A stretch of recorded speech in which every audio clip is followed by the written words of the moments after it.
Yan, another Kimco. Meron tayo rito, Kimco Skytown na 150. Pangalawang beses yata pa lang na. Pangalawang beses kami makagawa nito. Yung first na ginawa namin, hindi namin napatong yung bracket. So, gagawin natin uli ng bracket to. At least kahit pa paano, may idea na yung welder natin kung paano yung style ng bracket. Lalagyan natin ng Senlo M5. Saka heavy duty brackets. Tapos, ano ba to? PIAA. Ubus. Ayan, Kimco Skytown 150. Taga rito lang pala, malapit lang sir. Pakita natin. Yan o. Sir, pakita ka to sir. Hanggang saan po ba si sir? Plaridel lang. Saan po sa Plaridel sir? May tabang. Tabang. Sa may tabang lang sir. Saan mo po nalaman shop namin sir?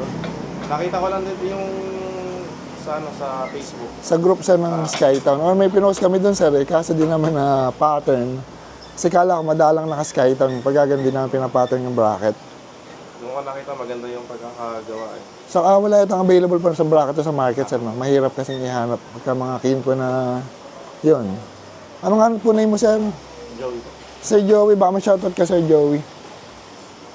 Shoutout sa misis ko. Itlog-itlog muna tayo. Ayun, itlog muna. Magkapailaw si Sir. Tis lang, mga ilang araw lang yan, Sir. Oh. Healthy naman yun, Sir. Sige, Sir. Thank you, ha. Ayun, tip yan. Pag gusto magpa-accessories, itlog-itlog lang. Yung mga harness nito ng Kimco Skytown, nakakabit na. Ito na. Dalawang relay para sa MDL, isang relay para sa busina. So, yan, oh. Yung busina, nakakabit na rin ito. So, nandito yung kabila. At kakabit na ng ilaw nito. Lalagyan na lang yung bracket, saka yung MDL. Yung MDL na kakabit natin dito, 100 watts na Lightning Senlo. Pag Lightning, sariling brand natin yun. So, dumating na yung mga ilaw natin na Lightning Senlo. 100 watts with 1 year warranty. Tapos yung bracket niya, kagaya ng binanggit ko kanina, available na to. Pwede nyo na order yung bracket para dito. So, yan. Stainless na 304 na naka-powder coat.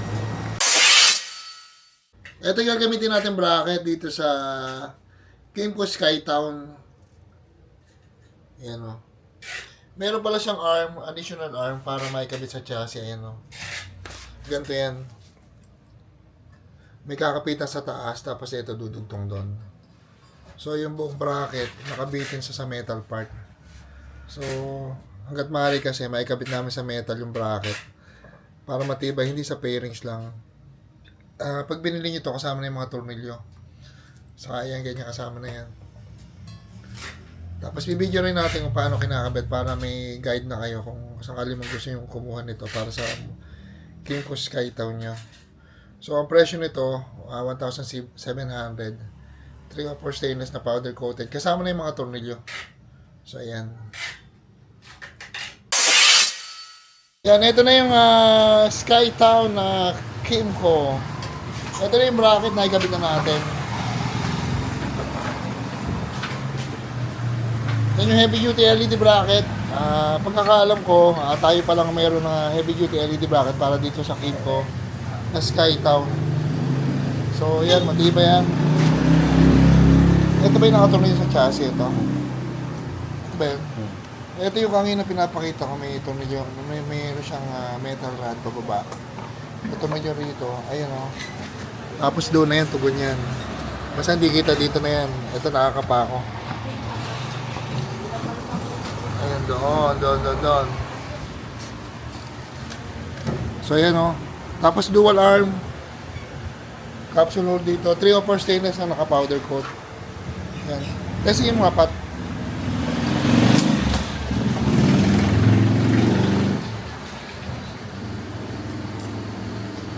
Yan o. May ilaw na o. Busina. Yan o.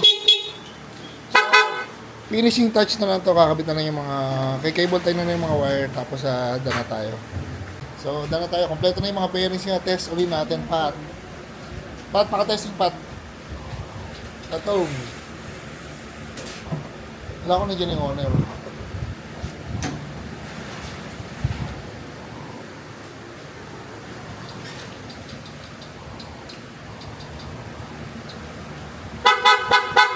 So, ginawa natin dito, yung MDL switch, mayroon siyang switch na on off. Pag naka-on, sabay na sa passing nung headlight. Tayo magtetest nga. Papakita natin.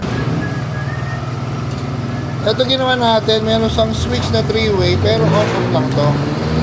Pag pinindot yung pataas, naka-on, sa baba naka-on din. Pag naka-on, dito na kayo mag-high and low. Ayan o. Tapos gumagana yung passing. Yun o.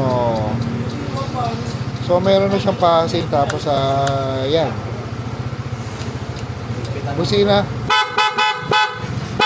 Yung busina natin, PIAA. Kasi, taga-Plano de lang, ginawa niya, binalikan na lang kasi pagka mga basan ng bracket talaga matagal yan. Kaya maganda pa, binalikan na nga lang siya. Hindi pa siya nainip. Okay, pogi.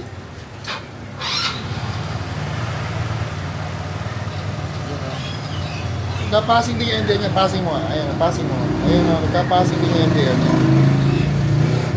Tapos busin na pogi. Yan, pakita natin yung ownership sir. Sir, ito nga ako, dito si sir. Sir, buti binalikan mo na lang sir. Matagal din yan sir eh. Oo nga po eh. So, okay na sir. May ilaw ka na sir. Magkabiyahe ka po ba sir? Nagbabalak pa lang. Saan sir? Hindi pa alam eh. Pagka, inuna ko na lang para naka-ready na eh. Ayun. So, yun. Sige sir, thank you sir ha. Thank you, boss. Maraming salamat po. Yan.